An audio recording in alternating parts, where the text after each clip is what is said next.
Alors aujourd'hui, on s'attaque à un sujet qui est souvent mis de côté, et pourtant, il est absolument essentiel pour une startup.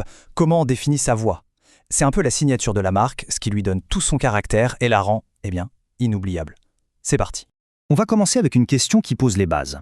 Dans un marché où tout le monde a tendance à se ressembler, on pourrait croire que le plus grand danger, c'est de déplaire. Mais en fait, non.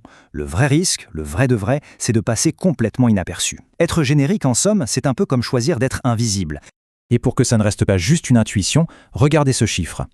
Une voix de marque bien affirmée peut faire grimper l'engagement de 43%. Là, on ne parle plus seulement de style ou de faire joli, on parle d'un véritable levier de performance. Allez, voilà le programme du jour. D'abord, on va voir pourquoi la voix, c'est une véritable arme secrète. Ensuite, on parlera de la personnalité de marque. On fera la distinction, cruciale, entre la voix et le ton. Puis on passera à une méthode concrète pour trouver la sienne. Et pour finir, on verra les pièges à éviter et bien sûr, comment piloter l'IA sans se faire piloter par elle. Première partie, la voix, cette fameuse arme secrète. Pourquoi c'est l'atout numéro 1 d'une startup ? Tout simplement parce que ce n'est pas un détail cosmétique, c'est un levier stratégique pour se différencier et surtout pour créer un lien qui dure avec son public. Ce qui est important de comprendre, c'est qu'on ne parle pas de concepts flous ou d'idées en l'air. Non, on parle de résultats qu'on peut mesurer. L'impact des mots, ça peut et ça doit se quantifier. Et la preuve, elle est là, sous nos yeux. Les chiffres sont éloquents. Plus 43% d'engagement, on l'a vu, mais aussi, tenez-vous bien, 52% de désirabilité en plus et 39% de préférence. C'est énorme. Et le plus intéressant, c'est que cet effet est souvent encore plus fort en B2B qu'en B2C. Deuxième point, la personnalité de la marque. Parce qu'avant de définir une voix, il faut bien comprendre sur quoi elle repose. C'est ici qu'on va vraiment donner une âme à son entreprise. La définition est très simple au fond. C'est l'ensemble des traits de caractère humain qu'on pourrait associer à une marque. L'idée, c'est de se demander, si ma marque était une personne, elle serait comment? Sérieuse, audacieuse, chaleureuse?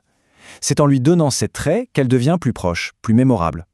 Pour que ce soit plus parlant, prenons quelques exemples que tout le monde connaît. Nike, c'est l'audace, la motivation. Apple, c'est le minimalisme et l'innovation. Coca-Cola, c'est le côté amical, un peu nostalgique. Et Dove, c'est l'inclusivité, la valorisation. Vous voyez, chaque personnalité est très claire et surtout, elle est cohérente. On en arrive à une distinction essentielle, mais qui est très souvent mal comprise. C'est la différence entre la voix et le ton. Et bien comprendre cette nuance, c'est vraiment la clé pour pouvoir l'appliquer correctement. Voilà, c'est aussi simple que ça. La voix, c'est la personnalité de la marque. Elle est stable, elle est constante. C'est qui on est. Le ton, en revanche, c'est l'humeur du moment. Il est variable, il s'adapte à la situation. C'est comment on parle à un instant T. L'analogie à retenir, c'est celle-ci. La voix, c'est la personnalité de fond. Le ton, c'est l'humeur du moment. Notre personnalité à nous ne change pas du jour au lendemain, mais notre humeur, elle, s'adapte. On ne parle pas de la même façon pour annoncer une bonne nouvelle ou pour gérer une crise. Pour une marque, c'est pareil. Bon, assez de théorie, on passe à l'action. Concrètement, comment on fait pour définir sa propre voix de marque? Je vous propose une méthode très simple en 3 étapes. Le processus est très direct. D'abord, on choisit entre 3 et 5 adjectifs pour décrire sa marque si c'était une personne. Par exemple, directe, pragmatique et bienveillante. Ensuite, on traduit ces adjectifs en règles d'écriture. Direct, ça pourrait vouloir dire on utilise des phrases courtes. Et enfin, on documente tout ça dans un guide de voix et surtout, on le teste. À la fin de cet exercice, l'objectif est d'avoir des outils vraiment concrets, une définition claire de la personnalité vocale, un modèle que toute l'équipe peut utiliser et une checklist pour s'assurer que chaque communication est bien alignée.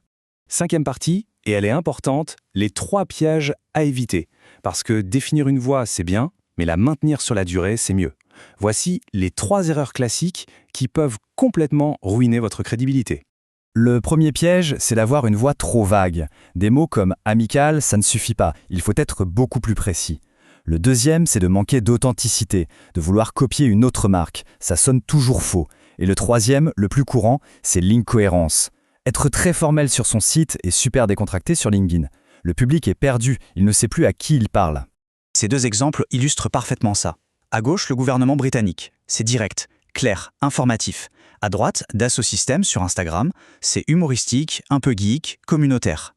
2 voix radicalement différentes, mais qui sont toutes les 2 très efficaces. Pourquoi ? Parce qu'elles sont cohérentes avec leur marque, leur public et le canal qu'elles utilisent. La clé, c'est vraiment la constance. On termine avec une 6e et dernière partie, très actuelle. Piloter l'IA. Comment on fait pour utiliser des outils comme ChatGPT pour créer du contenu, sans pour autant perdre son âme et sa voix unique? Il faut retenir une chose, une IA, ça n'a pas de voix propre. Ça imite des schémas, des patterns. Si on ne lui donne aucune instruction, elle va produire un contenu générique, sans saveur. C'est donc à nous de la guider, de la briefer pour qu'elle adopte notre voix. Et la méthode pour ça est assez simple. D'abord, on crée un prompt de voix très détaillé. Ensuite, on injecte ce guide au début de chaque nouvelle conversation avec l'IA. Et enfin, étape non négociable, on édite le résultat. L'IA peut faire 80% du travail, mais c'est les 20% de touches humaines à la fin qui font toute la différence. Pour conclure, il faut bien garder ça en tête. Chaque marque a déjà une personnalité, qu'on le veuille ou non. La vraie question, ce n'est donc pas de savoir si elle en a une, mais de décider consciemment comment on va la faire parler pour qu'elle devienne un véritable atout.